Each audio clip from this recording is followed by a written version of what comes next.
Hello and welcome to another exclusive Good e-reader video. This is Peter, and today we have a full review video on the Pandigital Nova 7-inch Android e-reader slash tablet. Differences between this one and the previous generation Pandigital Novel, not too many differences. This one has a 7-inch screen compared to the Pandigital Novel's 9-inch screen.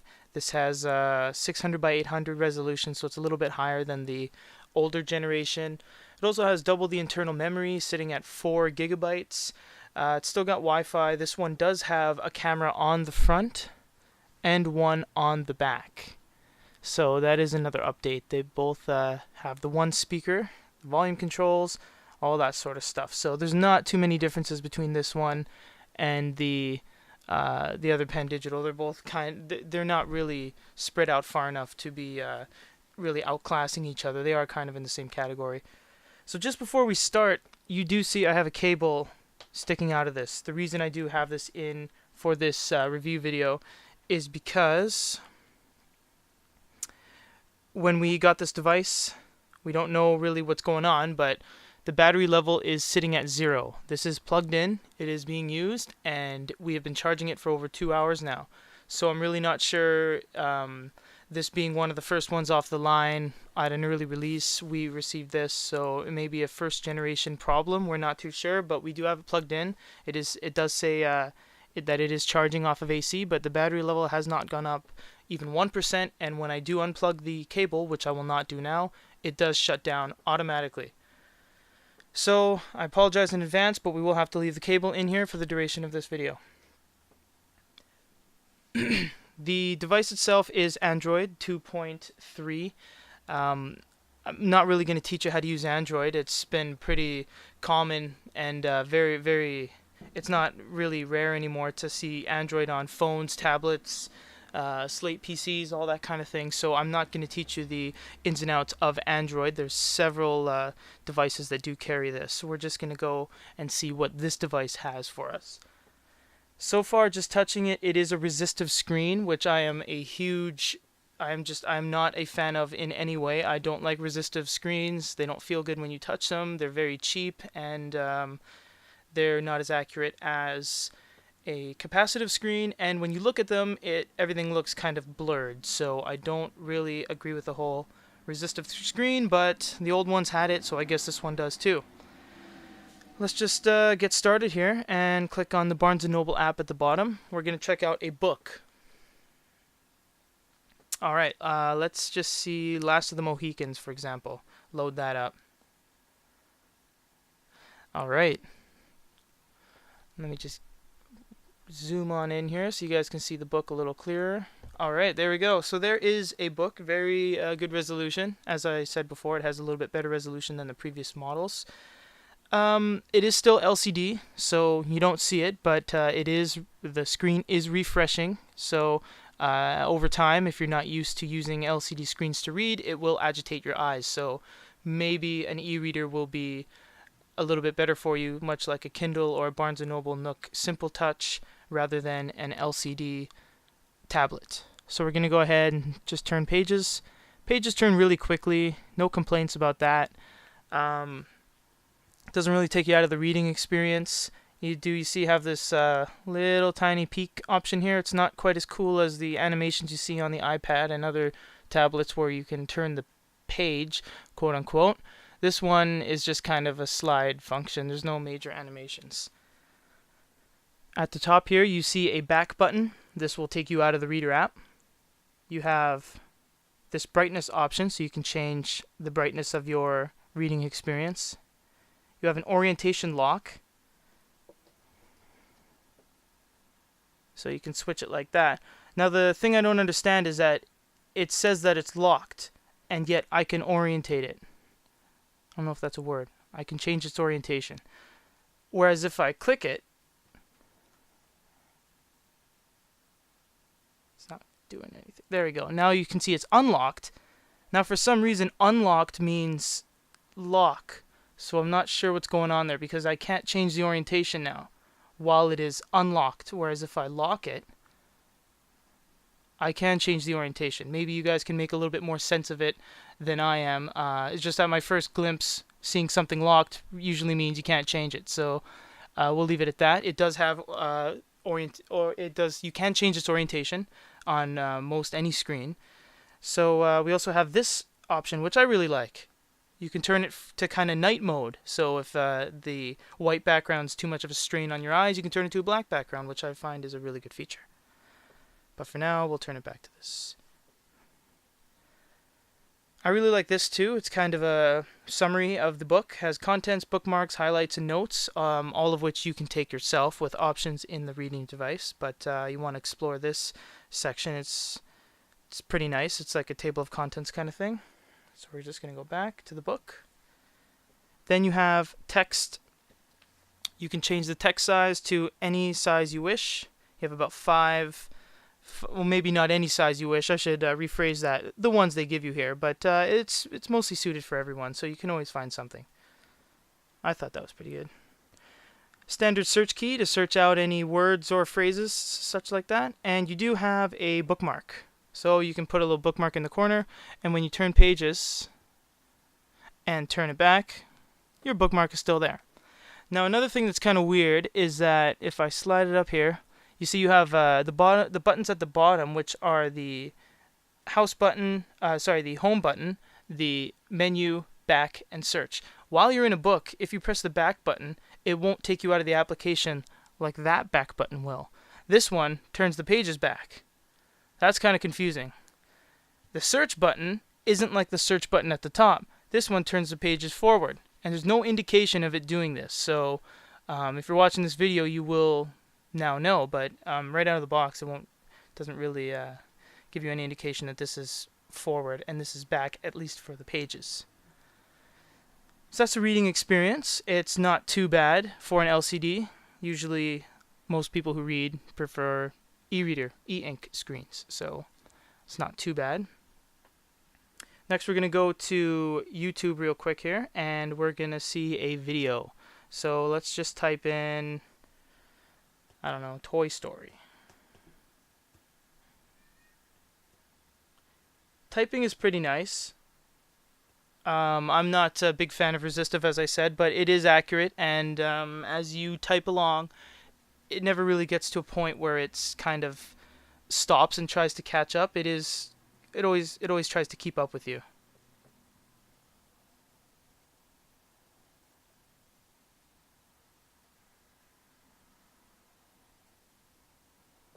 Trying to find a trailer here.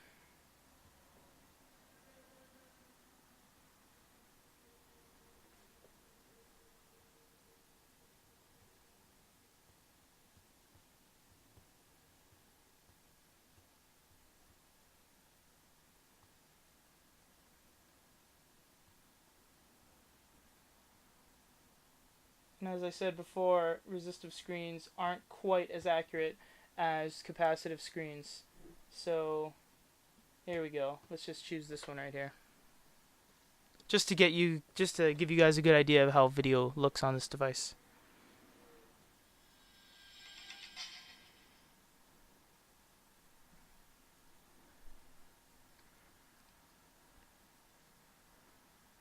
The sound quality I don't really like at all, and I'll get into that in a minute after I show you the video. So it's not too bad. As I said, the resolution is a little bit greater on this one. So for a price-efficient tablet, it's not the worst in the world. So you can see the video is very smooth. It's not going to lag on you really. It's very colorful, although a capacitive screen wouldn't have washed out the colors as much. So there's a video, and that's pretty much it. I really wish this had a clearer screen rather than this resistive screen on top of the actual LCD, because it's kind of washing out the colors for me a little bit. The audio, as I said before, why I didn't really agree with its setup is that it has one speaker, and it's on the back facing flat down. So as you see, I had this device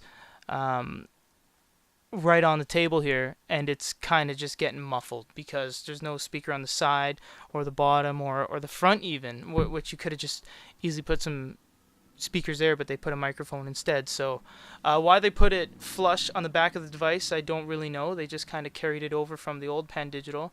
And why they put stereo, I guess, why they didn't put stereo, I should say, is mostly, I would assume, to keep costs down. So other than that, it's not that loud either. So it's not the best audio experience.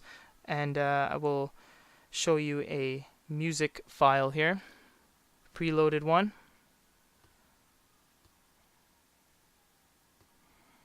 To give you an idea.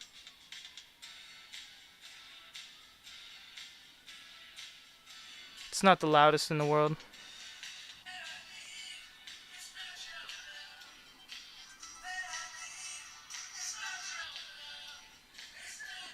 So it's all right. It could be a lot better. I would have just put some speakers on the front because this is where all the visualizations are. So if you have the image there or the video and the speakers here, you get the whole experience multimedia. But with it on the back, I don't know. It's not really doing it for me. Let us go to the browser and just check out the internet experience. Alright, so we'll go to the address bar here.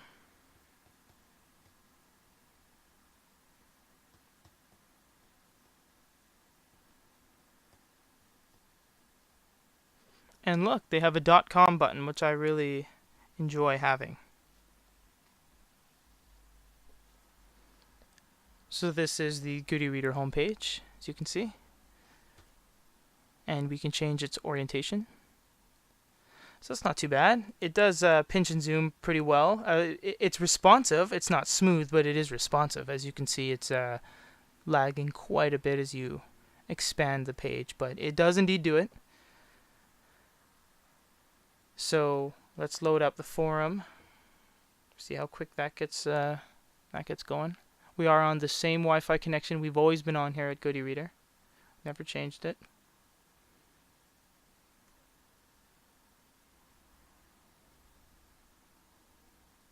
It's taking quite a long time here. Let's click on the blog just in case that didn't do anything. Web page is not available.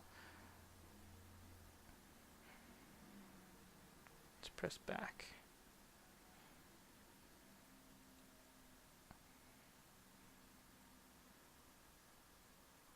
There we go. It just needed a kick. So yeah, it's not too bad of a web browsing experience. It'll get the job done. Although it's technology is expanding, and having Wi-Fi on your device having Wi-Fi on your device in the year 2011 isn't too amazing anymore. It's just kind of like a standard. I would like to see some 3G on the devices that are coming out, but I understand that would raise costs and require you to have another plan and all that. But I think 3G is the way that, or at least 3G, 4G is the way that we're going here, rather than hotspot finding. So last thing we want to do here is look at some pictures. Let's go to the gallery. I'm sorry, that's not the last thing, by the way. I will show you one more thing after this. So the pictures are very nice. I think the resolution upgrade from this one and the old one really does the trick. As you can see, here are some kids, and we'll blow it up, and it's still very, very clear. So I think that's the pictures are quite nice. And actually the pinch and zoom seems a little bit more responsive in a picture rather than a web page, I guess because it doesn't need to load any additional content. So that was pretty nice. I think you have to fully unzoom to switch. Yes, Statue of Liberty, just generic pictures to give you a good idea of how it displays color and all that. It's pretty nice. Alright, home button. Now, what would a Goody Reader review be without a quick game of Angry Birds? Now, I will show you how a game looks on this device.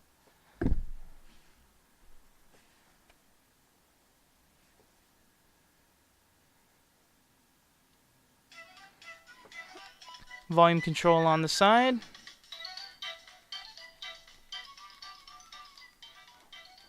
Seems like you have to press it quite a lot. Stage 1, as usual, as we do so many tablets and devices here, it's hard to keep one save file. Everyone knows what Angry Birds is all about. The pigs stole the birds' eggs, and now the birds are angry. So they try to destroy the pigs. So very fluid, as you can see. It's nothing too different from any other device. I mean, a lot of things these days can support Angry Birds, so the pinch and zoom function is available on this as well. So it's not too bad. Gets the job done. Yeah, one.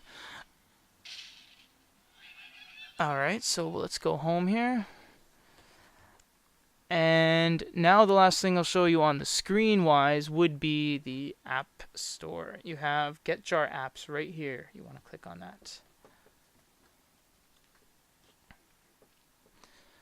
So you see Get Jar Apps on Pandigital, the Velocity tablets, and a couple others. It's not the best App Store, but it gets the job done. You have your categories. So you can go to education, social, messaging, games, food, finances. Let's go to games real quick just to show you. That's where I did find Angry Birds. So it's not too different from a... I'm not going to teach, once again, this isn't new, so I'm not going to really teach you how to go through a store. I mean, it is just another app market, so we'll just leave it at that kind of thing. Yes, so as for the device itself, let's just back up here so I can show you. It's not the best quality. It feels very cheap, and the buttons are super mushy as you touch them. You don't really know if it's done anything when you press it. As I said, the screen just makes everything look kind of washed out, and it's hard to really navigate on it. Typing is okay. The audio is not that great at all. It has a microphone on here. It has internal audio as well. It changes orientation pretty quick, I guess. Standard micro SD. It's still using a mini USB. You could have used a micro USB to keep the size down a little bit, just to limit the thickness of this piece. It does have HDMI out, although I don't know. It doesn't seem like you really need it on this device. There's also a back-facing camera and a front-facing camera, which isn't really too amazing either. Oh, we're doing the front-facing camera here. So you want to press the menu button and say switch camera. So yeah, all in all, this device, I don't want to be overly critical, but I don't really like it too much. As I just said before, audio quality, the quality of the build. It's nothing special. That's what I'll kind of sum it up as. It's really nothing special. Just a kind of another latest release from Pandigital. Nothing you haven't seen before. Plays videos, does music, pictures. That's pretty much all I can say. It has Barnes & Noble bookstore on it, so that's good, I guess. But other than that, there's not too much draw for this device. Money's probably better suited to go to... you can use the money that you were going to use to buy this to probably buy a better tablet, because I wouldn't call this an e-reader, and I don't think they know what it is either, because they say right here that it is a 7-inch Android e-reader, but they just say it's a tablet underneath, so I don't really know what they're getting at. But anyways, it's probably the lower end of the tablet categories here. It's I would give it probably a 5 out of 10. It's nothing too special, but I guess it does keep up for whatever multimedia purposes you need it to do. For Good e-Reader, this is Peter.